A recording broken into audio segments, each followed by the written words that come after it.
This is going to be the next bus. This is MCI MC8. This particular one is Lance's. This is a Big Mac, one of his custom coaches. It's going to be in here for basically a full checkup of all the hubs, brakes, airbags, suspension, everything underneath of it. If you guys watched the series where we rescued this thing from Ohio, didn't really spend much time underneath the bus, so we're wanting to go through and do that now. As well as see about maybe getting this thing converted to air throttle and figuring out a more permanent air intake for it. I know Lance has been busy on it. Everything in the coach right now, other than the custom coach mini splits, I believe is working. I think he's going to be looking into that. New generator is getting ready to go in it. A bunch of stuff's been happening with this thing since we've seen it last.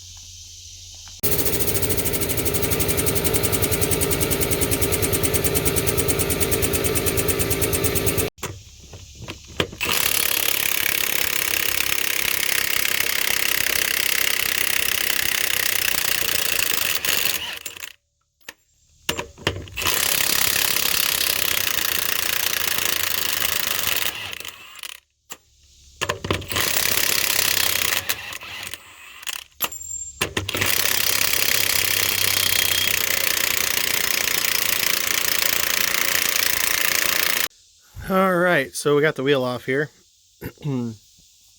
Brake hose doesn't look bad so far. I'm going to want to clean it up and look at it a little more, make sure the air hose looks good. Tag bag is terrible, but we knew that. We've got brand new tag airbags that are already ordered for this. So they actually should be here hopefully today. I might see about pulling that shock and we'll see what's going on with it because it looks like it's been leaking. Brake chamber. Got some rust here, so it's going to need a chamber. Not the biggest deal in the world. Those are pretty tiny and I'm assuming cheap. So, just going to keep doing some inspection as we go here. See what we can find. My goal today is to try to have both sides apart for the tag axle and get as much done as we can on them. So out of curiosity, I just started coming through here real quick and tapping, and I made a whole nother hole in it. So, not the biggest deal. I mean, we knew it's going to have to get replaced. So, I just need to get it off there. I was trying to wipe around the band and see if I could see if it was stamped what one this is, what size it is, or what type. But, we'll mess with that later. It'll, I'm assuming, make itself pretty apparent in a minute here, but now we got to see about getting wrenches up in the bottom here and getting that off and getting the airline off of it. This is loose, which is a problem, and that's not a swivel fitting either. That's a compression to this one, so that shouldn't be loose right there, so we're going to have to fix that up. I need to go look at the other end of this and see what's going on there. I can get the shock off of it pretty much anytime I've got new shocks in the bay. I just verified with Lance that he brought those with, so we'll just keep working on getting some stuff apart here. Alright, well this is turning into a fight. I got one side of the shock off. The inner bushing is still seized on there. That's not a big deal. I can get that off in a minute. I've lowered the axle all the way down, and I'm still trying to get this to rotate so we can get that one loosened up. Just wiggle it and spray it with oil. There's no good angle to get a pry bar in behind it, so we're just going to keep working that back and forth, get that out of the way. There are new shocks here for it, like I said, so we'll get that on later, but that's going to give me a lot better access to get this airbag out of here. I've been working on the brake chamber. Bolts are out. It won't move. I'm just collapsing all the rusted out front, trying to pry it off there. It's seized inside of here. The pin is got the cotter pin broke out of it. Didn't pull out. It had to, of course, break out, but the pin is seized. So I'll probably have to try to get this airline off, get this cover off, and see what kind of access I can get in there to try to fight with that some more. But I'm going to guess that most of this stuff is original. This bus was purchased directly from MCI by McDonald's, sent straight to custom coach, so I don't think it has a ton of wear on it compared to most buses like this. So there's no reason for me to believe that most of this stuff has been changed before. It all looks pretty original, which also means it's putting up a hell of a fight right now.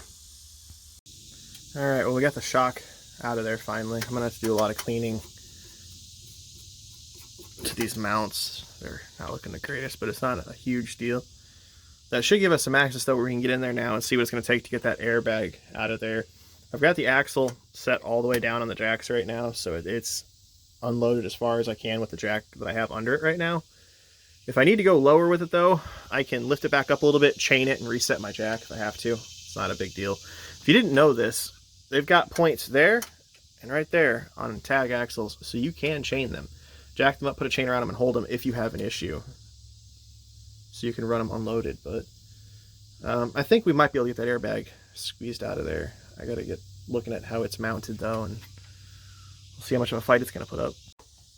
So for the top side, we've got 2 bolts in this airbag that are accessed through this channel. This channel does pass all the way through. So this one right here is a shallow one.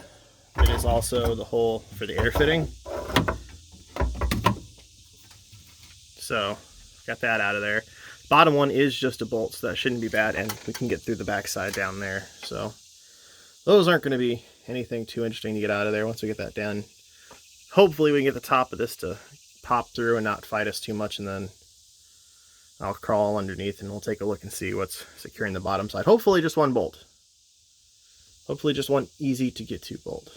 But I doubt it's going to be probably 2, and they're both going to suck. But we'll see. All right. 1/16. Nope. We're gonna go find a socket. I value my teeth a little more than that. All right, just close your eyes. Yep, there we go. Always want to close your eyes when you're doing that, so if it slips off and hits you in the face, it's a surprise. I feel like you're less mad when you do it that way.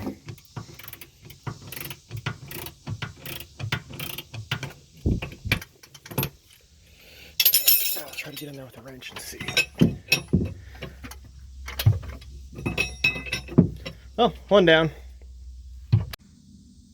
We're on the bottom now. So we got 1 bolt right there and 1 back here. It's too close to this to get a socket on it with a ratchet, so it is going to have to be done with a wrench. So we'll see what we can do here to get that out of there. I don't think it's going to be too terrible, assuming I have a wrench short enough to fit in there. Otherwise I'm going to have to go find one of my toolboxes that's shorter. Well, we still don't have it out of there. So my regular set of wrenches are the long gear wrenches. That clearly didn't fit. Then I've got my regular length ratcheting gear wrenches I keep on my truck. Again, doesn't fit, hits the body.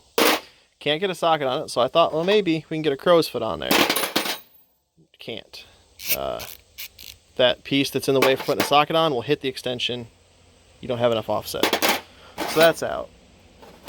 So S-shaped wrench does not fit. This one does, but I can't get enough leverage to break it loose. So I'm gonna try a C-shaped one. I have ones that curve back around. If that doesn't work, I think we're gonna go buy a wrench and cut one to be as long as possible without hitting the body. That bolt is a pain in the ass though. Well, I got the wrench on, but I can't get the bolt to break loose. It'll only fit on. Oh, no, we'll go on that way. We might try that one more time and see if it works there. Otherwise, if that doesn't work, I'm going to go buy another cheap 3/4 wrench and then cut it down just for this job.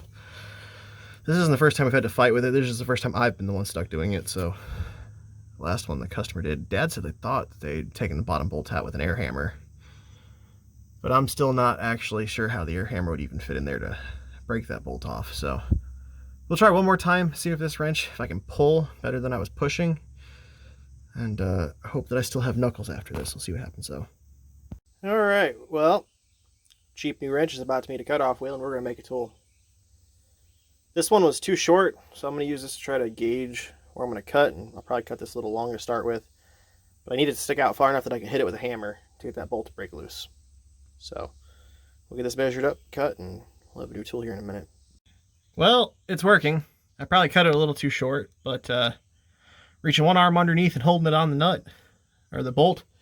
Other hand coming up over the top with the hammer and hitting it, and just hoping I don't hit my hand. But we've got about a 1/4 turn on it, so that should be the worst. Hopefully that's the worst. Once that's out, then we can sneak that airbag out of there. Well, it's moving. Taking the open end half of the wrench that I cut, using it to get in here, get this thing turned out slowly. I lied though, it wasn't just the first turn that was hard, it was like the first full 4 revolutions had to get hammered, and now it's starting to move now that it's probably just about all the way out. It's hard to tell though, I can't turn it very far here, so this seems like I'm doing a lot, but not really getting much done.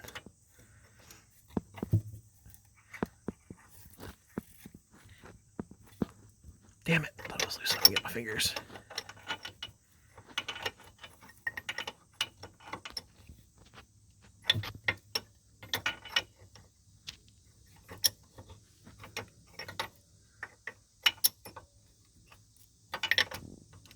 Alright, I guess I'll just get back to you guys when this is out because it's not close yet. Alright, it's out of there.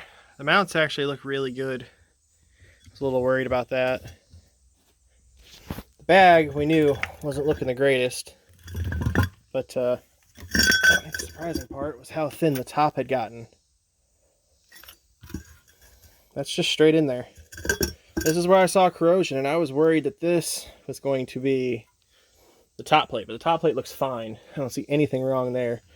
It was this, and this is where the leak had to have been coming from. We knew we had a leak from this tag bag somewhere that we couldn't easily locate. That's definitely it. That's impressive.